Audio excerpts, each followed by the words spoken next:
ஆண்டவராக இயேசு கிறிஸ்துவின் நாமத்தில் என் அன்பின் வாழ்த்துக்கள். இந்த காலை ஆராதனை உங்களை சந்திப்பதில் மகிழ்ச்சி அடைகிறேன். இன்றைக்கு நம்முடைய தியானத்திற்காக நாம் தெரிந்து கொடுக்கிற வேத வசனம் எசேக்கியேல் தீர்க்க தரிசன புஸ்தகம் 37 அதிகாரம் 14 வசனம். என் ஆவியை உங்களுக்குள் வைப்பேன், நீங்கள் உயிரடைவீர்கள். என் ஆவியை உங்களுக்குள் வைப்பேன், நீங்கள் உயிரடைவீர்கள். ஆண்டவருடைய வார்த்தை இஸ்ரவேல் ஜனங்களை பார்த்து சொல்லுகிற ஒரு காரியம். என் ஆவியை உங்களுக்குள் வைப்பேன், நீங்கள் உயிரடைவீர்கள். ஆண்டவராகிய தேவன் நமக்குள்ளே தம்முடைய விலையேற பெற்ற ஆவியை வைக்கும் பொழுது நாம் உயிரடைகிறோம். இதைத்தான் ரோமருக்கு எழுதின நிருபம் 8 அதிகாரம் 11 வசனம் நமக்கு சொல்லுகிறது. ரோமர் 8:11 நாம் வாசிக்கும் பொழுது அங்கே சொல்லப்பட்டிருக்கிறது, மரித்த கிறிஸ்துவின் சரீரத்தை உயிரடை செய்த ஆவியானவர் அந்த ஆவி உங்களுக்குள்ளே வாசம் பண்ணினால் அந்த ஆவியினாலே உங்கள் சாவுக்கு எதுவான உங்கள் சரீரங்களை உயிர்ப்பிக்க வல்லவராய் இருக்கிறார். அந்த ஆவி உங்களுக்குள் இருந்தால் நீங்கள் உயிரடைவீர்கள். வேதம் நமக்கு கற்றுக் கொடுக்கிற 2 மிக பெரிய முக்கியத்துவம் வாய்ந்த ஒரு காரியம், பரிசுத்த ஆவியானவர் ஒரு மனிதனுக்குள் இருக்க வேண்டும். First of all, we need Holy Spirit to take control over us. நம் மேல பரிசுத்த ஆவியானுடைய ஆளுகையும் பிரசன்னமும் இருக்க வேண்டும். அப்படி இருக்கும் பொழுதுதான் அங்கே ஒரு உயிர்மீட்சை உண்டாகிறது, உயிரடைய பண்ணுகிறார். இப்ப நம்ம உயிரடைய செய்கிற கர்த்தர் உயிரோடு கூட இருக்கிறார். நம்முடைய வாழ்வில் எப்படி அதை விவரித்து சொல்லுகிறார் என்று வேதத்தில் நீங்கள் கவனமாய் பார்த்தால், எசேக்கியேலை உலர்ந்த எலும்புகள் நிறைந்த ஒரு பள்ளத்தாக்கிலே கொண்டு போகிறார். அந்த உலர்ந்த எலும்புகள் எல்லாம் அப்பொழுதுதான் மரித்து, அப்பொழுதுதான் அது காய்ந்து கிடக்கிறதல்ல, பச்சை எலும்புகள் அல்ல. பல ஆண்டுகளுக்கு முன்பு, பல மாதங்களுக்கு முன்பு, பல ஆண்டுகளுக்கு முன்பு மரித்து போன ஒரு யுத்தத்தில் சிதறடிக்கப்பட்ட மரித்து போன ஒரு கூட்டம்தான் அந்த உலர்ந்த எலும்புகள். It is not in fresh bones, it's all dry bones. Approximately it may be passed over some years, but now when God shown this valley to Ezekiel, எசேக்கியேல் இடத்துல இந்த பள்ளத்தாக்கை காட்டும் பொழுது he saw the dry bones scattered everywhere. எல்லா இடத்திலேயும் இந்த உலர்ந்த எலும்புகள் சிதறி கிடக்கிறது, சிதறடிக்கப்பட்டு கிடக்கிறது, ஒன்றோடு ஒன்று இணையாமல் ஒன்றோடு ஒன்று பிரிந்து கிடக்கிறது. தலை ஒரு பக்கம், கை ஒரு பக்கம், கால் ஒரு பக்கம், எலும்புகள் எல்லாம் ஆங்காங்கே சிதறப்பட்டு கிடக்கிறது.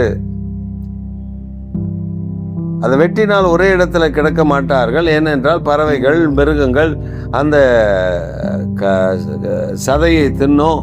அப்போ அங்கங்கே கொண்டு போய் எல்லாத்தையும் போட்டு எல்லாத்தையும் அது அங்கங்கே பரவப்பட்டிருக்கும். இப்போ ஆண்டவர் எசேக்கியேல் இடத்துல கேட்கிறார், இந்த எலும்புகள் உயிரடையுமா? Whether these dry bones get life, அது உயிரடையுமா, அது வாழ்வடையுமா, அது ஜீவன் பெறுமா அப்படி என்று கேட்ட பொழுது எசேக்கியேல் டக்கென்று யோசிக்காமல் சொல்கிறார், உமக்கு தெரியும் ஆண்டவரே, you know everything Lord, nothing can hide before you. உமக்கு முன்பாக ஒன்றும் மறைக்கப்பட்டிருக்காது, எல்லாம் உமக்கு தெரியும் என்று சொல்லுகிறார். இந்த காலை வேளையில உன்னுடைய வாழ்க்கை செழிப்படையுமா? உன் வாழ்க்கை உயிரடையுமா? உன் வாழ்க்கையில மீண்டும் வசந்தம் வருமா? உன் வாழ்க்கையில மீண்டும் உயர்வு வருமா? உன் வாழ்க்கையில மீண்டும் அந்த ஆசீர்வாதங்களை, இழந்த ஆசீர்வாதங்களை எல்லாம் பெற்றுக்கொள்ளுவாயா என்று பல கேள்வி கணைகளோடு நீங்கள் காத்திருக்கலாம். அந்த கேள்வி கணைகளுக்கான பதில்தான் உயிரடைய அவரால் செய்ய முடியும். உயிரடைய செய்ய முடியும். அப்படி உயிரடைய செய்ய வேண்டும் என்றால், first of all, he want to teach Ezekiel to prophesy against the dry bones. அந்த உலர்ந்த எலும்புகளுக்கு விரோதமாய் தீர்க்க தரிசனம் உரைக்க சொல்லுகிறார். நம்முடைய வாழ்விலேயும் தெய்வத்தினுடைய தீர்க்க தரிசனம் நமக்காக கொடுக்கப்பட்டிருக்கிற அந்த தீர்க்க தரிசனத்தை we should believe. நாம் அதை நம்ப வேண்டும். We should recognize that God's promise shall be fulfilled in my life. என் வாழ்க்கையில ஆண்டவர் தரக்கூடிய அந்த வார்த்தைகள் நிறைவேறும் என்று சொல்லி நான் உறுதியாக நம்ப வேண்டும். அந்த உறுதிப்பாடோடு நான் நம்பும் பொழுது தேவனுடைய வாக்குத்தத்தம் எனக்குள்ளே நிறைவேறதை நான் காண முடியும். அந்த வாக்குத்தத்தத்தை விசுவாசிக்க வேண்டும். எசேக்கியேல் விசுவாசித்தான். எசேக்கியேல் தீர்க்கதரிசனம் உரைத்தான், உலர்ந்த எலும்புகளை ஒன்று கூடுங்கள். அவன் சொன்ன பொழுது எலும்புகள் ஒன்றோடு ஒன்று கூடினது. ஆண்டவர் சொன்னார், அதன் மேல் நரம்பு, சதை, தோல் மூடும்படி, எல்லாம் மூடும்படி அவன் சொன்ன பொழுது அது ஒரு சேனையாக மரித்த சடலங்களாக கிடக்கிறது. எசேக்கியேல் பார்க்கிறான், அது பிணம் நிறைந்த பள்ளத்தாக்காக காணப்படுகிறது. முன்னாடி உலர்ந்த எலும்பு இப்பொழுது பிணமாக கிடக்கிறது. அப்பொழுது கர்த்தர் சொல்றாரு, ஆவியை பார்த்து சொல், 4 திசைகளில் இருந்து அந்த ஆவி அவர்களுக்குள்ளே புறப்பட்டு வரும்படி கட்டளையிடு, அவர்கள் உயிரடைவார்கள். எசேக்கியேல் அதே போல சொல்லுகிறார், 4 திசையில் இருக்கிற ஆவிகளுக்கு கட்டளையிடுகிறார். அது அந்த மரித்த சடலமாய் சரீரமாய் கிடக்கிற அந்த சரீரத்துக்குள் உட்பிரவேசிக்கிறது. அவர்கள் எழும்பி கால் ஒன்றி ஒரு பெரிய சேனையாக நிற்கிறார்கள். ஆமேன். ஆண்டவர் அந்த சேனைகளை வைப்பதற்கு காரணம் என்ன? அங்கே உயிரடைய செய்திருக்கிறார். இனி என் வாழ்க்கையில ஒரு மேன்மை, இனி என் வாழ்க்கையில ஒரு உயர்வு, இனி என் வாழ்க்கை அவ்வளவுதான் என்று சொல்லி நாம் யோசித்துக் கொண்டிருக்கலாம். சங்கீதக்காரன் தாவீது சொல்லும் பொழுது சொல்லுகிறான், உம்மில் நாங்கள் மகிழ்ந்திருக்கும்படி எங்களை திரும்பவும் உயிர்ப்பிக்க மாட்டீரோ. சங்கீதக்காரனுடைய ஜெபம் எல்லாம், நாங்கள் திரும்பவும் மகிழ்ந்திருக்கும்படி உயிர்ப்பிக்க மாட்டீரோ. அதனால்தான் உயிரடைய செய்கிற கர்த்தர். எசேக்கியேல் சொல்லுகிற 37:14 சொல்றாரு, என் ஆவியை அவர்களுக்குள் வைப்பேன், அவர்கள் உயிரடைவார்கள். அப்ப நம்முடைய வாழ்க்கையில கர்த்தருடைய ஆவியானவர் நமக்குள்ளே வரும் பொழுது நிச்சயம் ஒரு மாற்றம் வரும், ஒரு உயிர் மீட்சை வரும், ஒரு மேன்மை வரும், ஒரு ஆசீர்வாதம் வரும், குறைவுகள் மாறும். நீங்க வேதத்துல ரொம்ப கவனமா சில விஷயங்களை கவனித்தீங்கன்னா உங்களுக்கு புரியும். கர்த்தருடைய ஆவியானவர் தாவீதின் மேல ஆவியானவர் வெளிப்படும் வரை தாவீது எங்க இருக்கிறார், தாவீது என்ன செய்கிறார், தாவீதுடைய காரியங்கள் என்ன, நமக்கு ஒன்றும் தெரியாது. ஆனால் ஆவியானவர் தேவனுடைய மனிதனினாலே சாமுவேல் என்று சொல்லுகிற அந்த கர்த்தருடைய தீர்க்கதரிசினாலே தைல குப்பியிலிருந்து தைலத்தை எடுத்து தாவீதுக்கு அபிஷேகம் பண்ணின பொழுது கர்த்தருடைய ஆவியானவர் தாவீதின் மேல் வந்து அமர்ந்தார். அவனுக்குள்ளே வந்த பொழுது ஒரு உயிர் மீட்சை வந்தது. அதற்கு பின்பு தாவீதுடைய வாழ்க்கையில் நடக்கிற சம்பவங்களை அழகாய் வேத வசனம் எடுத்து காட்டுகிறது. வனாந்திரத்தில் தாவீது ஆடுகளை மேய்த்து கொண்டிருக்கிறான். அந்த மேய்த்து கொண்டிருக்கிற ஆடுகளில் ஒரு ஆட்டுக்குட்டியை சிங்கம் கவ்விக்கொண்டு போகிறது. இந்த மெய்ப்பன் அந்த சிங்கம் கவ்விக்கொண்டு போகிறதே என்று விட்டுவிடாமல் அந்த சிங்கத்தை பின்தொடர்ந்து அதை பிடித்து தன் ஆட்டுக்குட்டியை காப்பாற்றி அந்த சிங்கத்தை ஆட்டுக்குட்டியை கிழித்து போடுவது போல கிழித்து அவன் அழித்து போடுகிறதை வேதத்தில் நாம் காணுகிறோம். ஆவியானவர் அவனுக்குள்ள இருந்ததினால் ஒரு உயிர் மேற்றை, ஒரு பலன்.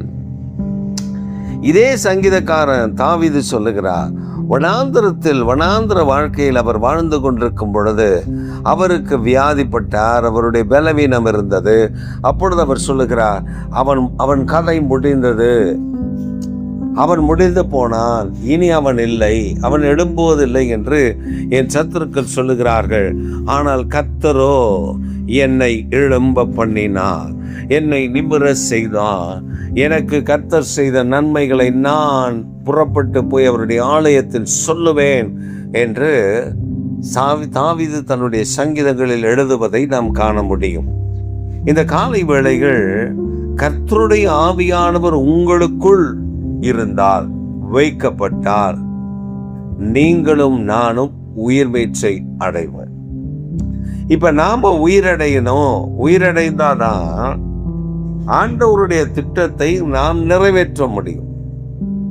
நாம் உயிரடையவில்லை என்றால் ஆண்டவருடைய திட்டத்தை நாம் நிறைவேற்ற முடியாது.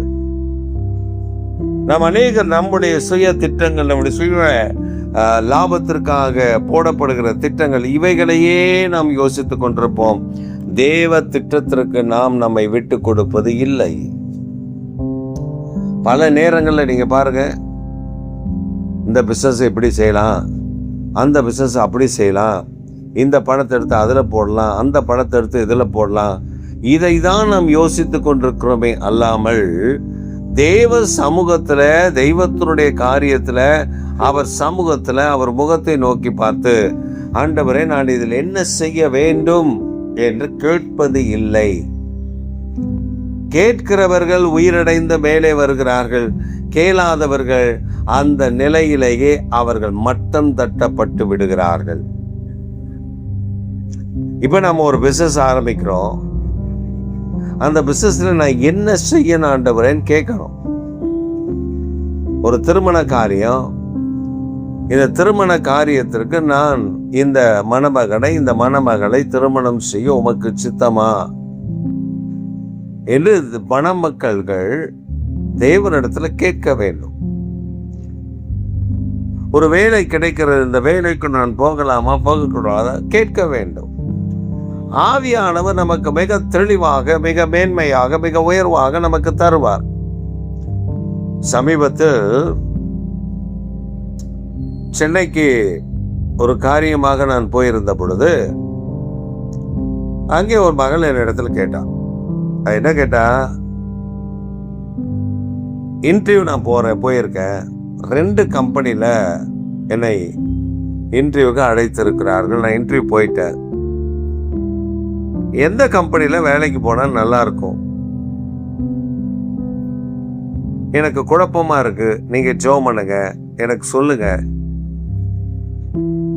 அப்ப ஆவியானவர் அங்க சொன்னார், நீ இந்த கம்பெனிக்கு போனால் உனக்கு நன்றாக இருக்கும், உன் வேலை, உன் வாழ்வு உயர்த்தப்படும், நல்ல ஒரு சேலரி உனக்கு கிடைக்கும் என்று ஆண்டவர் ரொம்ப தெளிவா பேசினார்.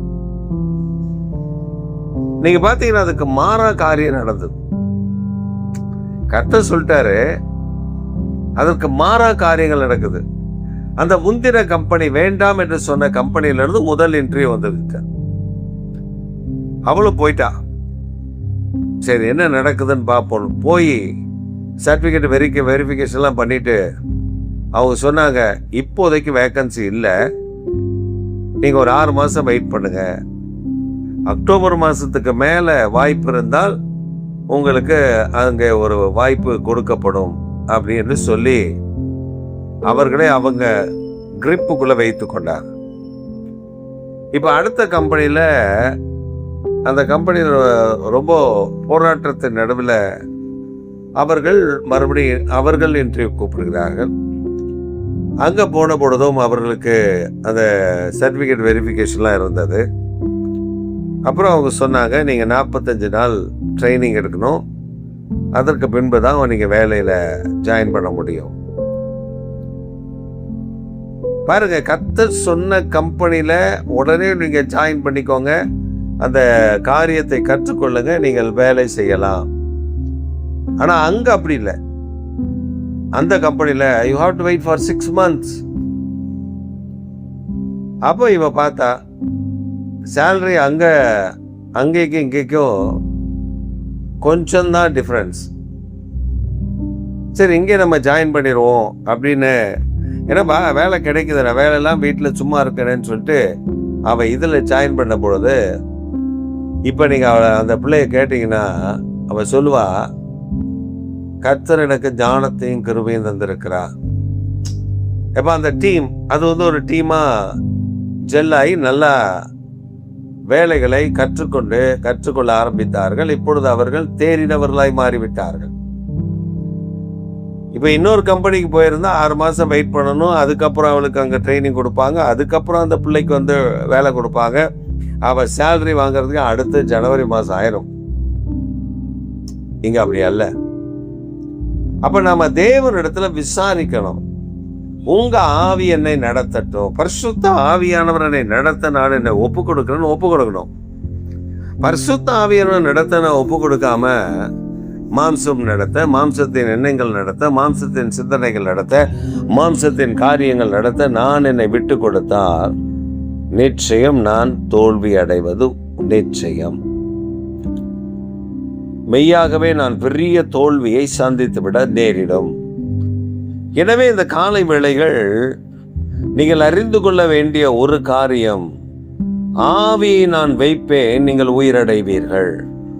ஆவியான தேவன் நமக்குள்ளே வந்து வாசம் பண்ணும் பொழுது நம்முடைய வாழ்க்கை உயிரடையும், தெளிவடையும், பார்வை உண்டாகும், எல்லா குழப்பங்களும் மாறிப்போகும். இந்த கடைசி நாட்களில் தெய்வத்தினுடைய அனுக்கிரகம், தெய்வத்தினுடைய கிருபை, தெய்வத்தினுடைய மகாபெரிய பிரசன்னம், தெய்வத்தினுடைய மகிமையான வல்லமை நமக்குள்ள புறப்படும்படி அந்த கர்த்தருடைய ஆவியானவர் நமக்குள்ளே வைக்கப்பட வேண்டும். அப்பதான் ஒரு உயிர் மீட்சங்க, அப்பதான் நம்ம உயிரடைய முடியும்.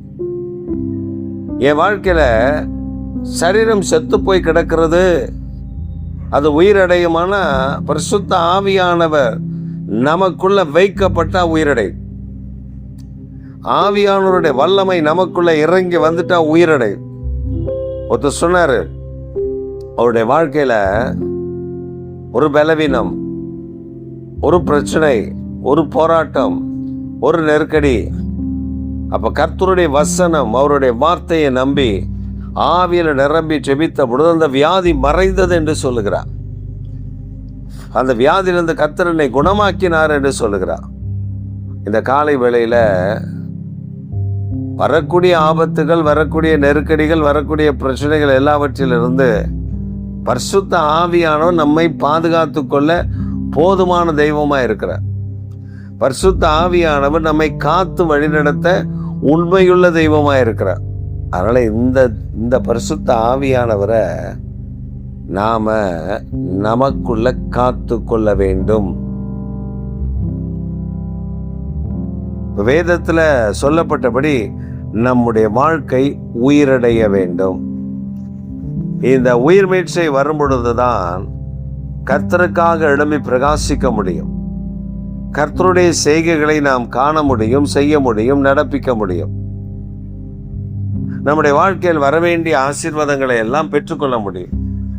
இந்த உயிர் மீட்சை இல்லைன்னா எதையுமே நாம் அனுபவித்து விட முடியாது, எதையுமே நாம் பெற்றுக்கொள்ள முடியாது. ஏனென்றால் மரித்தவர்கள் தான். அப்ப அந்த உயிரடைய வேண்டும் என்றால் அந்த ஆவியானவர் நமக்குள்ளே வரும் பொழுது முதல்ல நமக்குள்ள இருந்து வெளியேறுகிறது பாவம், நமக்குள்ள இருந்து வெளியேறுகிறது அவிசுவாசம், நமக்குள்ள இருந்து வெளியேறுகிறது சந்தேகம். இதெல்லாம் கர்த்தர் விலக்கி போட்டுட்டு நம்மை பரிசுத்தமாக்கி தூய்மையாக்கி ஒரு உயிரடைதலை கட்டளையிட்ட உடனே நாம் உயிரடைஞ்சிட்டோம், நாம் உயிர் பெற்றுட்டோம் அப்படின்னா ஆண்டவருக்காக பலத்த பெரிய கிரிகளை நம்மை கொண்டு கர்த்தர் செய்ய ஆரம்பித்து விடுவார். இப்போ உதாரணத்துக்கு சொல்கிறேன் பாருங்க, ஒருத்தவங்களுக்கு குழந்தை இல்லை, இப்போ குழந்தை இல்லைன்னா அந்த கர்ப்பத்தில் பல பிரச்சனைகள் இருக்கும். சொல்லுவாங்க ஃபைப்ராய்டு கட்டி இருக்குன்னுவாங்க, கருமுட்டைகள் வளர்ச்சி இல்லைன்னுவாங்க, உள்ளே நிறைய புண்கள் இருக்குன்னுவாங்க. இப்படி பல காரியங்களை சொல்லி டாக்டர்கள் அதற்கு இது இந்த ட்ரீட்மெண்ட் அந்த ட்ரீட்மெண்ட் அது இது இப்படி அப்படின்னு சொல்லுவாங்க. அதற்கான வாய்ப்பு இல்லை அப்படின்னு சொல்லிடுவாங்க. சில நேரத்தில் ஒரு டாக்டர் ஒரு அம்மாவுக்கு சொன்னார், வயசாகிடுச்சு உங்களுக்கு, நான் இந்த ட்ரீட்மெண்ட்டை கொடுக்க போகிறேன், கொடுத்தா நீங்கள் அடுத்த மாதமே கர்ப்பம் ஆயிடுவீங்க அப்படின்ட்டு ஒரு ட்ரீட்மெண்ட்டை கொடுத்து கிட்டத்தட்ட 5-8 லட்சம் ரூபா செலவு பண்ணியிருக்காங்க. அவங்க கிட்டத்தட்ட, நான் அப்ராக்சிமேட்டாக சொல்கிறேன், ரொம்ப ஷார்ப்பான அமௌண்ட் எனக்கு தெரியாது. அவங்க சொன்னது முதல்ல 5 லட்சம்னாங்க, அப்புறம் 8 லட்சம்னாங்க. அவங்க அதுக்கப்புறம் எவ்வளோ செலவு பண்ணாங்கன்னு எனக்கு தெரியாது. ஆனால் எனக்கு காதில் நான் அவங்க சொன்னதை கேட்டவர்களும் 5-8 லட்சம் செலவு பண்ணியிருக்காங்க. அப்போ நான் கேட்டேன், 5-8 லட்சம் செலவு பண்ணோடனே அது சரியாயிரும்னு சொன்னாங்களா அப்படின்னா, ஆமாம்மா, அவர் கேரண்டி கொடுத்துருக்காங்க, 3 மாதத்தில் நீங்கள் கன்சீவ் ஆயிடுவீங்க. கடைசியில் என்னாச்சு, அவங்க கொடுத்த ட்ரீட்மெண்ட்டு அது ஃபெயிலியர் ஆயிடுச்சு. ஃபெயிலியர் ஆன உடனே அவங்க சொல்லிட்டாங்க, இனி உங்களுக்கு குழந்தை பிறக்காது. காசு செலவு பண்ண தான் மிச்சம். காசு அவங்ககிட்ட நிறைய இருந்தது, செலவு பண்ணாங்க, முடிஞ்சது. அது அவங்களுக்கு ஒரு பெரிய ஏமாற்றம் தான். ஆனால் உலர்ந்து போச்சு, கர்ப்பம் செத்து போச்சு, கர்ப்பத்தில் உயிர் இல்லை. இப்போ அந்த ஆவி எனக்குள்ளே வந்தால், அந்த ஆவி எப்படி எனக்குள்ளே வரும்? கர்த்தருடைய வாக்குத்தத்தத்தை நாம் விசுவாசித்து, எனக்கு கொடுக்கப்பட்ட வாக்குத்தத்தத்தை நான் பிடித்து கொண்டு அதன் மேல உறுதியாய் நம்பினால், செத்து போன கர்ப்பமும் உயிரடைய ஆரம்பிக்கும். இது உயிரடைகிறது மாத்திரமல்ல, அந்த கர்ப்பத்தில் குழந்தை பிறக்காது என்று சொல்வார்கள். ஆனால் கர்த்தர் ஒரு குழந்தையை நமக்கு பெற்றெடுக்க, கையில கொடுக்க கர்த்தர் உதவி செய்வார். இதை நான் பல இடங்கள்ல பார்த்திருக்கிறேன். அப்ப சிலர் குழந்தை இல்லை அப்படின்னு ஜெபம் பண்ண வரும்போது ஜெபித்து ஆண்டவர் பலத்த அற்புதங்களை செய்திருக்கிறார். ஒரு அம்மா சபைக்கு வாசல்ல, சபைக்குள்ள கிடையாது, அந்த அம்மா ரட்சிக்கப்படாதவங்க, ஆண்டவரை, அந்த சர்ச் இருக்கு, ஒரு கோயில் இருக்குங்க நம்ம வீட்டுக்கு பக்கத்துல அப்படின்னு, அந்த அம்மா தன்னுடைய குழந்தை வயிற்றில் இறந்து போச்சு. அதுக்கப்புறம் டாக்டர் சொல்லிட்டாங்க, இனி நீங்கள் கர்ப்பம் தரிக்கிறது கடினம் என்று சொல்லிவிட்டார்கள். அந்த அம்மா அப்போ எங்களுடைய சபை அப்போ தான் கட்டி சின்னதாக குடிசை ஹட், அது சின்ன ஹட்டில் நடக்குது. அந்த கதவை பிடிச்சிட்டு அவங்க அழுதுருக்காங்க. அதாங்க பியூட்டி. என்னன்னா, அந்த கதவை பிடிச்சிட்டு அவங்க அழுதுருக்காங்க, கண்ணீர் வடிச்சிருக்காங்க. இயேசுவே, அவங்களுக்கு வேற ஒன்றும் தெரியாது, இயேசுவே எனக்கு ஒரு குழந்தையை தாரும், என்னை ஆசீர்வதியும், எனக்கு குழந்தை இல்லைன்றாங்க, எனக்கு ஒரு குழந்தை வேணும். அந்த அம்மா நம்பிக்கையோட, இது எப்படி எனக்கு தெரியும்னா, 1.5 வருஷம் கழிச்சு அவங்க கர்ப்பமாகி அவங்க குழந்தை பெற்று ஒரு ஆண் பிள்ளையை கையில தூக்கிக்கிட்டு ஆலயத்துக்கு வர்றாங்க. ஆலயத்துலேருந்து சர்ச்சிலேருந்து ஒரு அடுத்த வீடு, ஒரு 2 பிளாட்டு தள்ளி அடுத்த வீட்டில் இருக்காங்க. அவங்க வந்தாங்க. சர்ச்சுக்குள்ளே